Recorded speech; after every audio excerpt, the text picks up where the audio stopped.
The DC Council has approved emergency legislation to extend the enhanced youth curfew for 90 more days, so for 3 more months. The enhanced curfew is what was put in place during the summer months. It establishes a universal curfew that starts at 11 p.m. It includes 17-year-olds, and it also allows DC police to set up those special curfew zones across the city where kids and teens are not allowed to congregate as early as 8 p.m. if they're in a group of 8 or more. We saw 7 of those during the summer months, and according to DC police, there were no arrests during this period. But that's the emergency legislation. Today, the DC Council is also considering temporary legislation, which means that this will extend the curfew for more than 200 days. So what's the difference? Essentially, the temporary legislation would require 2 votes from the DC Council, and it would also require congressional approval.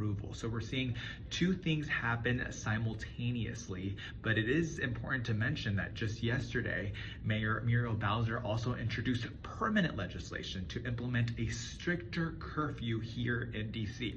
Now, as these conversations are happening, I do want to be clear that most of the council members that we've heard from today are calling the curfew a tool, but not a solution. They're saying that as this conversation kind of moves forward during the next couple of weeks, they want to hear solutions about how we provide both kids and teens spaces to hang out, to congregate, public spaces where they are safe and don't require these huge teen takeovers that we've seen across the city and neighborhoods like the U Street corridor or the Wharf.